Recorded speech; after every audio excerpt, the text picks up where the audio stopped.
You're probably wondering how I got here.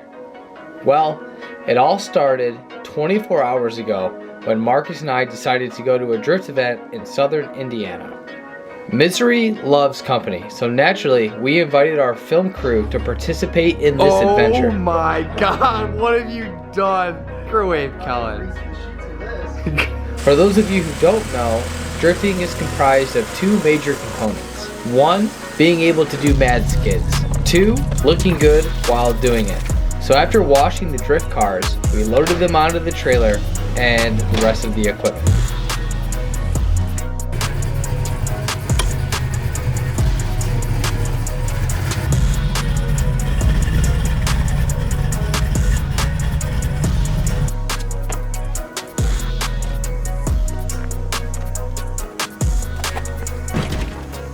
We hit the road and started our 5-hour drive to southern Indiana.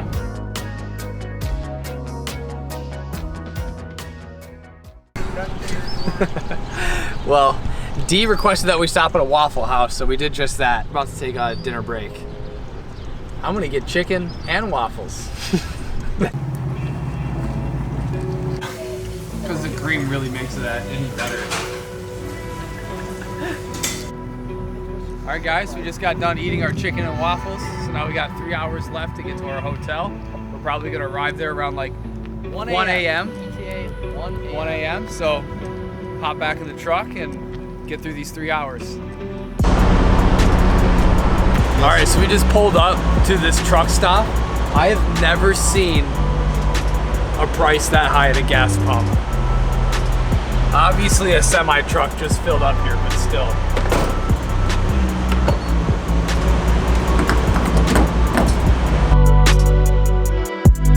Once we got to the track, we unloaded and immediately started killing tires.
just had my first drift crash today, and it wasn't even with Marcus.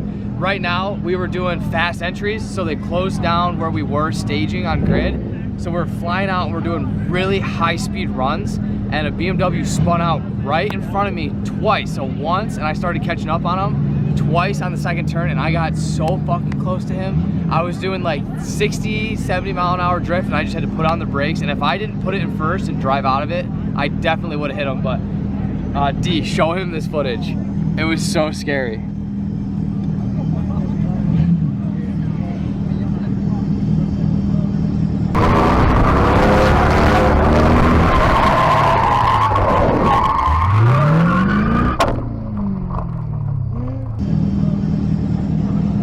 Dude, it was really close. Yeah, it was not.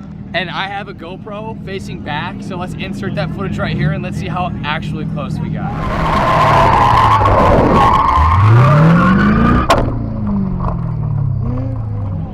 Sketchy. So, I wish my first almost drift crash was with you, but at least I didn't bang up the vet. She still looks as good as she did when she got here. Perfect. Also, like usual, no overheating, no issues. Go out there, buy a C5, get some serious seat time in, dude. Like always, if you guys like this video, make sure to like, comment, subscribe. Check out cronracingco.com. If you like one of the shirts, grab them. If not, just thank you for watching the video. It means a lot to us. So what happened earlier with that relay? You want to take us over to the car real quick? Yeah, sure. Show us your struggles. So all in all, we've been driving a ton today, but Marcus did have a little bit of a hiccup, overheated, and he's gonna explain it right now. So I'm driving the car on track and it starts getting hot. It gets to like 220 and I'm like, all right, so I do a cool down lap and it's getting hotter, not killing any speed. So I'm like, oh boy, what's going on? So I pull off over there, I pop the hood, and I thought I tossed the belt originally. The belt was still there. So I roll the key over and my cooling fans weren't turning on. So I was like, all right, it's electrical something, let's start diving into it. I come and look over here. I put a new relay in, but my fuse and relay were melted. Like melted bad. I went to go take the fuse out and just the plastic top came with it and the prong stayed in there. So I think it was too close to the header. Yeah. It was sitting over here, sitting right here, but I think it was just too close to the header and all that stuff, and it got hot. So yeah. I don't have any more 30 or 40 amp fuses, so I just did what any hot rodder would do and just cut the fuse out, crossed it. Just a little bypass, no big deal. Just a little bypass the fuse, and then good thing I had relays and I put another relay in. Cool.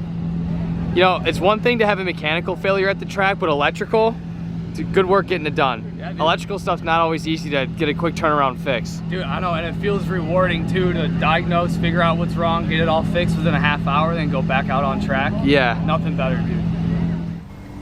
Later in the night, they extended the track staging area for high-speed entries. This allowed for us to drift the entire back straight, which also brought our drift speed up from about 40 miles per hour to 60 miles per hour.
right in the fucking middle, dog.